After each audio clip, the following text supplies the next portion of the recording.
तो आज का विषय है सेफ बिल्डिंग। दोस्तों, बिल्डिंग बहुत सी प्रकार की होती हैं। हम पुराने समय से शुरू करें, अलग मटेरियल यूज होता था, अलग क्वालिटी होती थी। लेकिन समय के अनुसार चेंजेस आते गए और परिस्थितियां और समय के अकॉर्डिंग हमारे बिल्डिंग में चेंजेस होते गए। आज से कुछ समय पहले, यदि हम 50-40 साल पहले की बात करते हैं, तो हमारी बिल्डिंग में अलग प्रकार की ईंटें होती थी, साइज अलग होता था। चिनाई के लिए गारे का उपयोग किया जाता था। उससे पहले हम चूने की बिल्डिंग भी देखते थे। अभी भी शायद कुछ पुराने समय के ब्रिज या और जो स्ट्रक्चर हैं वो चूने की चिनाई के आप लोगों के सामने कुछ होंगे जो आपने देखे हैं। वर्तमान में हम चिनाई के लिए सीमेंट का उपयोग करते हैं। गारा लगभग ये प्रथा खत्म होती जा रही है। तो समय के अकॉर्डिंग हम अपनी बिल्डिंगों को सेफ्टी की तरफ लेकर जा रहे हैं। अब एक सवाल ये उत्पन्न होता है कि क्यों सेफ्टी क्यों आवश्यक है, बिल्डिंगों के डिजाइन क्यों चेंज होने चाहिए। दोस्तों, जैसा कि आप सभी को पता है कि अब से कुछ वर्ष पूर्व सन 2001 में 26 जनवरी के दिन, वो दिन जो कि हमारे इतिहास में कभी भी भूला नहीं जा सकता, हमारे देश में एक भयंकर त्रासदी हुई। और उस दिन एक भूकंप ऐसा आया जिसने हमारे पूरे देश को हिला दिया, या आज के टॉपिक के विषय में बोले तो हमारे पूरे देश की बिल्डिंगों की जड़ों को हिला दिया, जिसने हमें सोचने पर मजबूर कर दिया कि हमें बिल्डिंग के डिजाइन में कुछ चेंज करना पड़ेगा। एक ऐसा झटका, एक ऐसा भयंकर भूकंप जिसका कि एपिक सेंटर गुजरात के भुज में था, और लगभग रिएक्टर स्केल पर 6.9 की तीव्रता का वो भूकंप था, जिसने की बहुत ज्यादा विनाशक और बहुत ज्यादा जो है नुकसान पहुंचाया, बहुत जान माल की हानि हुई। उसने हमें सोचने पर मजबूर कर दिया कि हमें हमारे बिल्डिंगों में बेसिक डिजाइन में क्या चेंज करना चाहिए कि हमारी बिल्डिंगें भूकंप रोधी हो सके। तो हमें कुछ ऐसा करना पड़ा जिसके बाद हमें ये सोचना पड़ा कि इस तरह के भी भविष्य में भी कुछ काम हो सकते हैं, तो हमें अपने डिजाइन चेंज करने पड़ेंगे। जिसके लिए हम धीरे धीरे बिल्डिंगों को खाली ईंटों से फ्रेम स्ट्रक्चर की तरफ लेके चले। फ्रेम स्ट्रक्चर से हमारा मतलब यहाँ पे ये है कि हम बिल्डिंगों का जो मुख्य वजन है वो उसकी नींव ईंटों से हटाकर सरिये और बजरी की बनाने लग गए और पूरे बिल्डिंग का एक स्ट्रक्चर बनाने लग गए। अगर कभी भूकंप आता है या इस तरह की कोई और त्रासदी आए तो हमारी बिल्डिंग उन झटकों को सहन कर सके। उसके लिए हमने अपने डिजाइन में चेंजेस किए, और हमारी जो ब्रिक कंस्ट्रक्शन थी वो आरसीसी कंस्ट्रक्शन में आनी शुरू हो गई। कॉलम और बीम पे सारे स्ट्रक्चर खड़े होने लग गए। अब अगर कॉलम और बीम पे खड़े होते हैं तो वो तो कोई भी आदमी कर लेगा, लेकिन क्योंकि यहाँ हम बिल्डिंग कंस्ट्रक्शन स्कूलों से रिगार्डिंग बात कर रहे हैं, तो मुख्य बात ये ध्यान देने वाली है कि हम उसमें क्या ध्यान दे सकते हैं। क्योंकि साथियों, आप सभी शिक्षा विभाग से संबंधित हैं, और सबका मुख्य कार्य जो है वो बच्चों को पढ़ाना है। तो मैं यहाँ पे आपको कुछ चीजें, कुछ ऐसी आवश्यक जानकारी दूंगा जो कि आपके रोजमर्रा की जिंदगी में तो काम आएगी आएगी, स्पेशली उस समय जब आपके यहाँ कोई भवन निर्माण का कार्य चल रहा हो, उसमें आप ध्यान रख सकते हैं। जैसे कि सबसे पहले तो बिल्डिंग की ओरिएंटेशन। तो साथियों, ये जरूर ध्यान दें कि बिल्डिंग कहाँ बना रहे हैं, किस तरह से बना रहे हैं, उसकी दिशाएं क्या है। हमारे स्कूल में मुख्य तौर पे हमें ये देखना चाहिए कि जब बिल्डिंग बना रहे हो तो उसका मुंह दक्षिण की तरफ हो तो वो आवश्यक और अच्छा रहता है। क्योंकि सूर्य की मूवमेंट जो होती है, जो हमारे सूर्य भगवान जिनको हम बोलते हैं, वो पूरब से पश्चिम की तरफ चलते हैं। उनकी मूवमेंट पूरब में उदय होता है और पश्चिम की तरफ उनका अस्त होता है। तो यदि हमारी बिल्डिंग का मुख जो है, मुख्य द्वार या मेन फेसिंग जो है उसकी साउथ फेसिंग होगी, तो हमारी बिल्डिंग के अंदर रोशनी पर्याप्त मात्रा में होगी और बच्चों को पढ़ने में आसानी होगी। तो अगर हो सके तो ये कोशिश करें कि उसका फेसिंग जो है वो साउथ रहे, वो हमारे हिसाब से अच्छा रहता है। दूसरी बात ये, बिल्डिंग कहाँ बना रहे हैं। बिल्डिंग जहां भी बनाए साथियों, अब बिल्डिंग नॉर्म्स कुछ चेंज हो चुके हैं। तो मैं आप सबको एक बात और बताना चाहूंगा कि वर्तमान के जो बिल्डिंग कोड हैं उनके अकॉर्डिंग हमें बैक साइड से 20 फीट के करीब का एरिया छोड़ना होता है, जिसको कि हम सेटबैक बोलते हैं। कोशिश करें जब भी कोई नई बिल्डिंग बनाए तो उसके पीछे लगभग 20 फीट जगह जरूर छोड़े। अब बात आती है उसकी आवश्यकता क्या है हमारी बिल्डिंग में। तो साथियों दोस्तों, वो जो 20 फीट का एरिया होता है वो इसलिए है कि कभी अगर गलती से भवन में आग की स्थिति हो जाए, किसी भी कारणवश अगर आग लग जाए, तो वो 20 फीट जगह जो है उसमें हमारे अग्निशमन विभाग जो होते हैं, जो हमारे गाड़ियां होती हैं आग बुझाने वाली, वो मूवमेंट कर सकें, ताकि बिल्डिंग को सब तरफ से या मुख्य तौर पर आगे और पीछे से कवर करके उसकी आग को बुझाया जा सके। बिल्डिंग सेफ्टी में सिर्फ स्ट्रक्चर की सेफ्टी नहीं होती दोस्तों, उसके साथ साथ हमें कुछ अन्य बातें भी ध्यान रखनी पड़ती हैं, जैसे कि फायर सेफ्टी, जिसके विषय में मैं अभी बता रहा था आपको कि 20 फीट कम से कम जो है पीछे का सेटबैक रखें गाड़ियों की मूवमेंट के लिए। उसके साथ साथ जितने भी हमारे इस टाइप के संस्थान होते हैं उनमें ये अवश्य इंश्योर कर लें कि फायर एक्सटिंग्विशर जरूर हों, ताकि कभी इस टाइप की प्रॉब्लम हो तो गाड़ियों के आने से पहले हम कुछ हेल्प कर सके आग बुझाने के लिए। तो हर बिल्डिंग के अंदर फायर एक्सटिंग्विशर जरूर हों, समय समय पर विभाग के द्वारा ये चीज़ें प्रोवाइड करवाई जाती हैं, हमें सिर्फ उनको उचित स्थान पर रखना है। उसके बाद एक चीज और ध्यान देने योग्य है कि यदि हम मल्टी स्टोरी बिल्डिंग में हैं तो हमारे जो मेन एग्जिट होती है या सीढ़ियों के दरवाजे लगे होते हैं उनको हमेशा ओपन रखें, वो बंद ना हो, ताकि कभी इस प्रकार की गतिविधि हो, कभी आग लगने में कोई उस टाइप की समस्या हो, तो उस समय निकासी के लिए हमें ज्यादा से ज्यादा स्थान मिले और समय ज्यादा से ज्यादा मिले। यदि वो मुख्य दरवाजे, फायर एग्जिट और हमारे स्टेयर्स के जो दरवाजे हैं, अगर वो बंद रहेंगे तो हमारा बहुत ज्यादा समय उनको खोलने में और उसमें खराब होगा। इसलिए इन कुछ बातों का ध्यान रखते हुए अब बात आती है कंस्ट्रक्शन पे।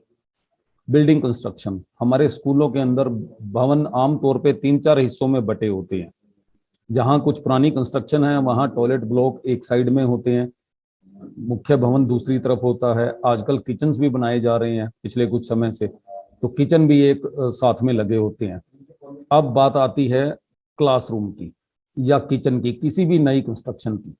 जब भी आप कोई नई कंस्ट्रक्शन करें तो ये अवश्य ध्यान दें कि नींव की खुदाई के बाद जो प्रथम कार्य है वो है उसके नीचे रोड़ा या बजरी डाल के जहां से नींव की शुरुआत होती है उस पर पूरा ध्यान दें।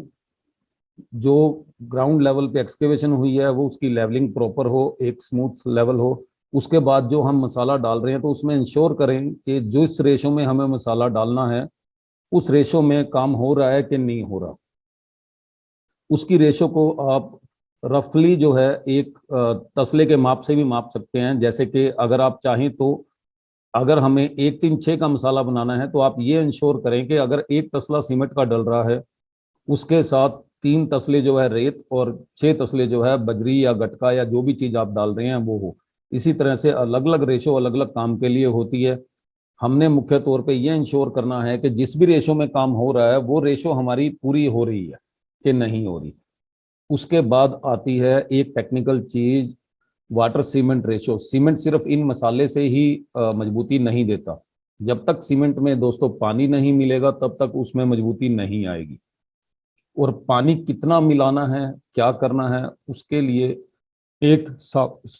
एक सामान्य सा टेस्ट होता है जिसको कि हम कभी भी किसी भी समय अपने चलते काम में चेक कर सकते हैं। जब भी कहीं सीमेंट की बजरी या मसाले का काम हो रहा हो जिसमें कि रोड़ी बजरी यूज होती है तो आप एक जर्नल तौर पे जाके एक मुट्ठी उस मसाले की लीजिए, एक मिक्सचर, और उसको हाथ में 2-3 बार उछाल के उसकी एक बॉल बनाने की कोशिश कीजिए।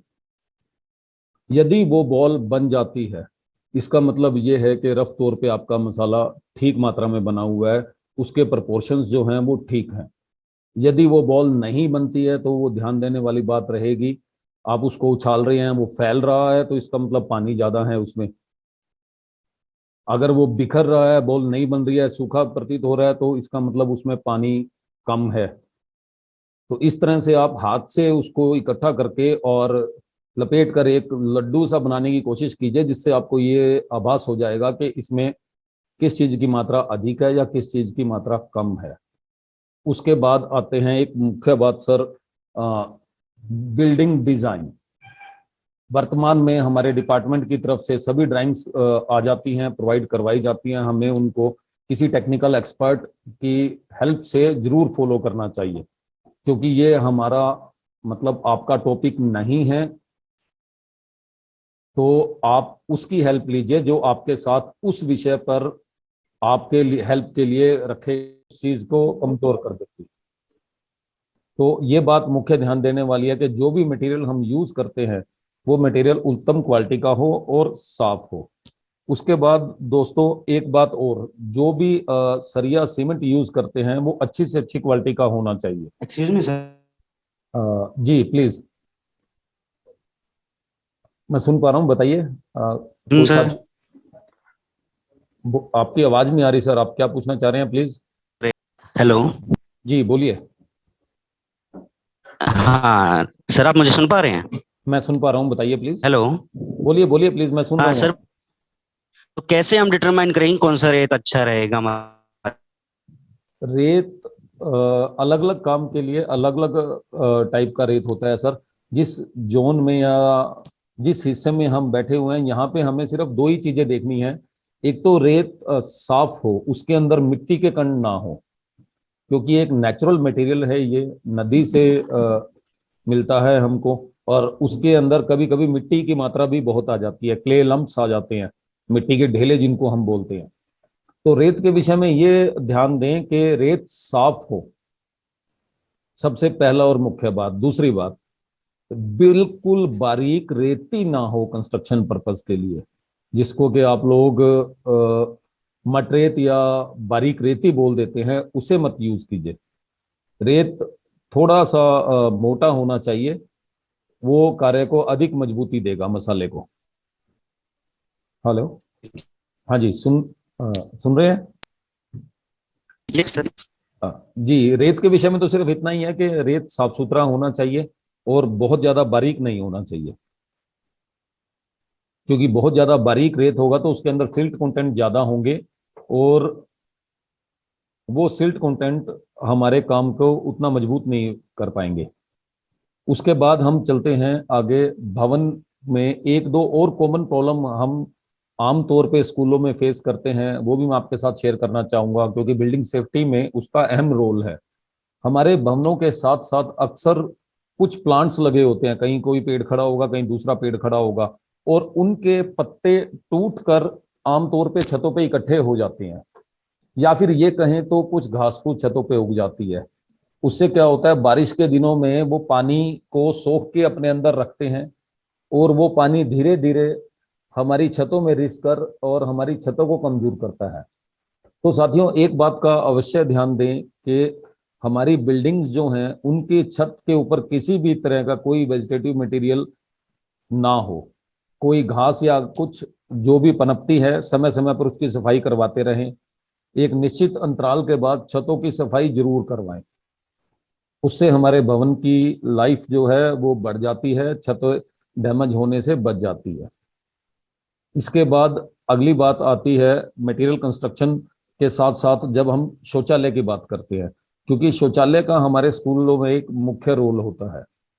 शौचालय बनाते समय इस बात का एक जरूर ध्यान रखें कि शौचालय का साइज जो है वो एक एडिकेट साइज हो, इतना जरूर हो कि उसके अंदर हमारी जरूरत पूरी हो जाए।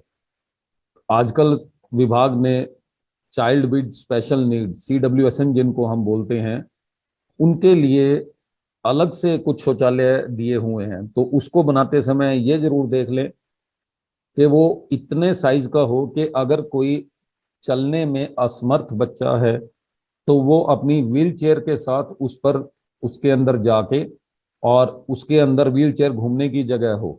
वैसे तो हमारे ड्राइंग्स और वो बहुत अच्छे साइज हैं उनके विभाग द्वारा जो प्रोवाइड करवाए गए हैं, फिर भी आप इस बात को इंश्योर करें कि इतना साइज जरूर हो उसका कि उसके अंदर अगर कोई टांगों से असमर्थ बच्चा है तो वो अपनी व्हील चेयर पे अंदर जा सके। अब व्हील चेयर पे जाने के लिए उसको मुख्य चीज क्या चाहिए, रैंप, क्योंकि बिना रैंप के स्टेयर से व्हील चेयर नहीं जा सकती। तो साथियों हमें इस बात का भी ध्यान देना है कि व्हील चेयर जिस रैंप पे से जानी है उसका स्लोप इतना हो कि आराम से वो व्हील चेयर उसके अंदर जा सके। मेरे कुछ साथी हाथ का सिंबल दिखा रहे हैं, क्या वो कुछ पूछना चाहते हैं? डिस्प्ले पे कुछ साथियों सर के साथ सर जब हैंड रेज। आपने कहा था तब किया था जी। ओके, तो अब जो रैंप की बात आती है, रैंप में बहुत ज्यादा मैं नहीं कहूंगा, एक सिंपल सी बात आपको कहूंगा कि रैंप को इतना जरूर स्लोप में लें कि उसके ऊपर कोई भी हमारा साथी अगर इस तरह से असमर्थ है चलने में, वो अपनी व्हीलचेयर के साथ चढ़ सके, एकदम खड़ा रैंप ना हो। उसके साथ साथ अब अगली बात आती है वेंटिलेशन की। खिड़कियां जिनको हम बोलते हैं, रोशनदान बोलते हैं, किसी भी बिल्डिंग के अंदर उसके टोटल एरिया का लगभग 8 से 10% जो है वो वेंटिलेशन के रूप में यूज होना चाहिए। तो कभी भी भवन बनाते समय इस बात का जरूर ध्यान रखें कि उसमें प्रॉपर वेंटिलेशन हो।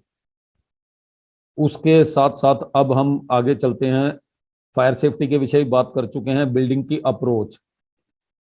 भवन बनाते समय इस बात का जरूर ध्यान दें कि प्रांगण अगर हम ले रहे हैं और नया भवन है तो वो कहाँ बनाया जाए। ओरिएंटेशन के विषय में मैंने आप सबको बताया, बाहर से, सड़क से और मुख्य गेट से उसकी अप्रोच प्रॉपर होनी चाहिए, ताकि भवन में आवागमन का पूर्ण रूप से साधन जा आ सकें और बाकी चीजें हमारी अप्रोचेबल हों।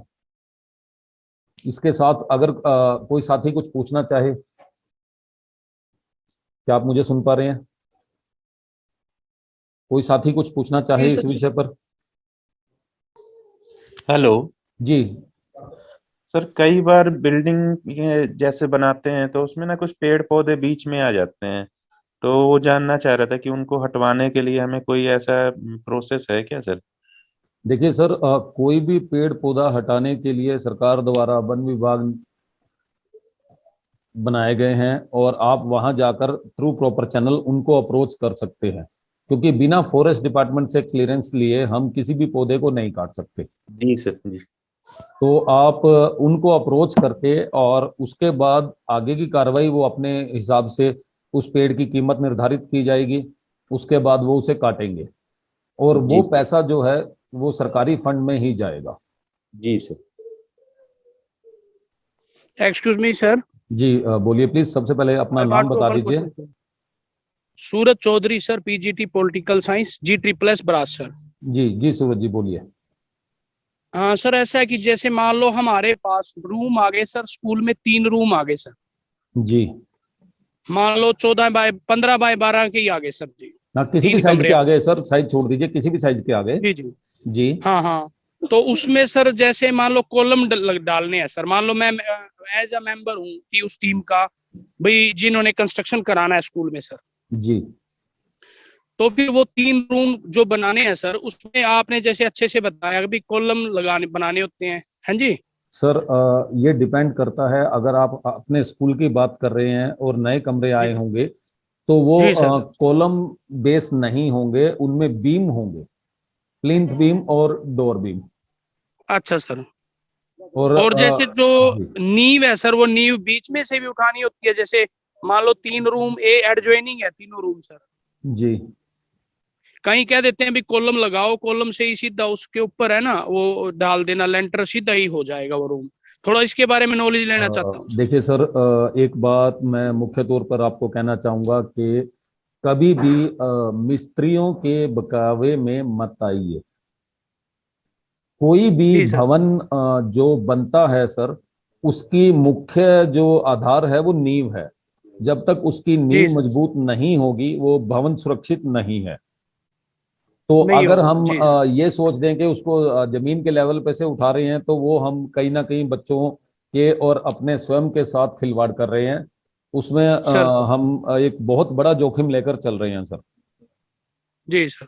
तो मेरा इस विषय पे सजेशन सिर्फ इतना है कि हमें विभाग द्वारा ड्राइंग्स प्रोवाइड करवाई जाती हैं, उन ड्राइंग्स को जी सर। फॉलो करें और जितना उसमें लिखा गया है उतनी नींव अवश्य बनाएं। Sir sir.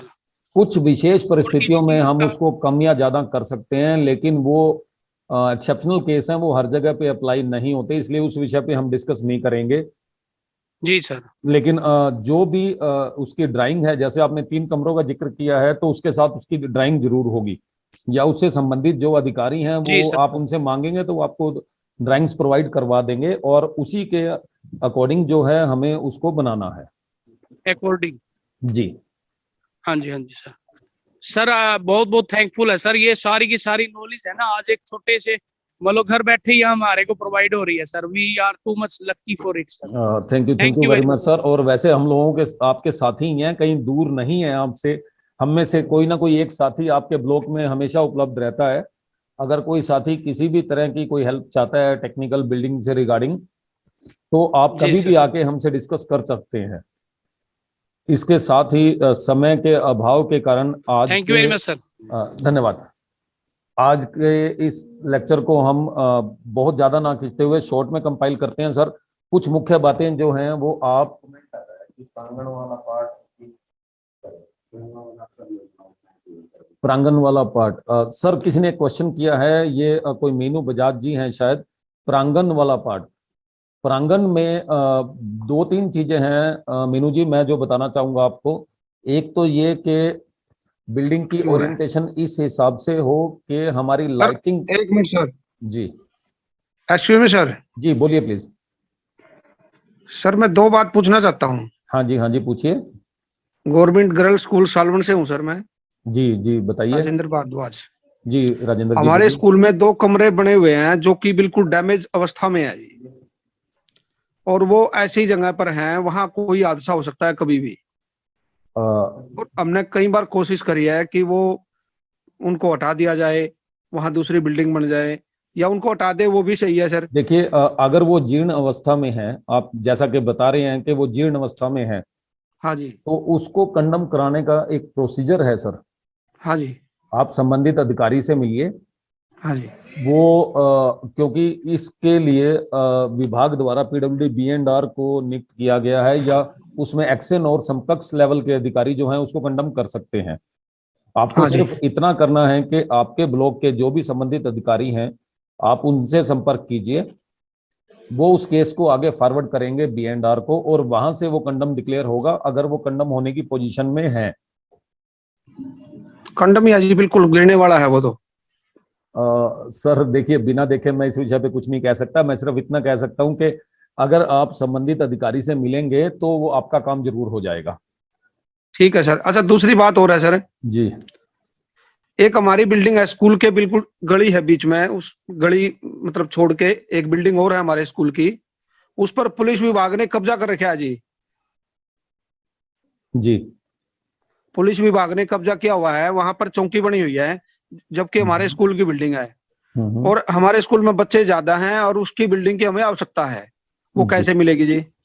हमने हाँ सरपंच साहब भारद्वाज को जी, भी लिख कर दिया था जी। भारद्वाज जी ये टॉपिक जो है हम वैसे डिस्कस कर सकते हैं, क्योंकि आज का विषय जो है वो बिल्डिंग सेफ्टी का है। सर बच्चों की सेफ्टी भी तो जरूरी है सर, वो बिल्डिंग की सेफ्टी है, बिल्डिंग नहीं खराब जो है। ये जैसे आप बता रहे हैं कि 2 कब्जे हैं, हमें पुलिस विभाग द्वारा कब्जा किया गया है, कैसे वापस मिलेगा, तो इस विषय पे मैं सिर्फ इतना ही कहना चाहूंगा कि आप उच्च अधिकारियों से संपर्क कीजिए और उनके लेवल पे जो कार्रवाई होगी वो करेंगे। ठीक है जी। आप संबंधित थैंक यू सर। बीओज को लेटर लिख सकते हैं। अब जियो तो हमारे स्कूल वाले ही है सर। हाँ कोई भी हैं जी, आप संबंधित बीओ को लेटर लिखिए, वो ऊपर डीओ को लिखेंगे, वहां से पुलिस विभाग के उच्च अधिकारियों को लिखा जाएगा और उन्हीं के हायर अथॉरिटीज के लेवल पे ही ये कार्रवाई होगी, ठीक है सर। क्योंकि थैंक यू आपके सर और जी। हमारे लेवल पे डायरेक्ट यहाँ कुछ नहीं हो सकता। हाँ भवन सुरक्षा से संबंधित आप कुछ भी पूछना चाहें तो मोस्ट वेलकम, प्लीज आप अपने सवाल दोहरा सकते हैं। इसमें thank you sir. No sir. बात हो रही थी प्रांगण की। ये किसी ने कोई मीनू बजाज मैडम है जिन्होंने क्वेश्चन किया था, प्रांगण वाला पार्ट रिपीट करें सर। तो प्रांगण में आप सिर्फ 2 मुख्य बातों का ध्यान दें। एक तो ये कि सूर्य की रोशनी प्रॉपर हो, क्योंकि हमारे यहाँ डे टाइम में ही बच्चे पढ़ते हैं, तो कमरों के अंदर लाइटिंग प्रॉपर होगी तो बच्चों को पढ़ने में आसानी होगी। दूसरी बात ये कि मैडम जो फर्श है उसके स्लोप का ध्यान रखें। जो कमरे के अंदर का हिस्सा होता है वहां पे हम 0-0 स्लोप आमतौर पे लेके चलते हैं, और जो कमरे के बाहर वाला हिस्सा होता है उसमें हम कुछ स्लोप देते हैं, ताकि जो बाहर से बरसाती पानी या कुछ अंदर आ रहा है वो बाहर निकल सके, तो सिर्फ उसके स्लोप का ध्यान दें और उसी के हिसाब से काम करवाएं। चलो साथियों, समय के अभाव के कारण अब हमें इस टॉपिक को यहीं खत्म करना पड़ रहा है। मैं आप सबका बहुत बहुत धन्यवाद देना चाहूंगा जिन्होंने इस विषय पर मेरा साथ दिया, और इससे संबंधित कुछ और जानकारी अगर कोई भी साथी चाहता है तो वो मुझसे संपर्क कर सकता है, या आपके संबंधित साथी जो भी आपके ब्लॉक में हैं उनसे संपर्क करके आप इस विषय पर और बातचीत कर सकते हैं। इसी के साथ बहुत बहुत धन्यवाद। जय हिंद।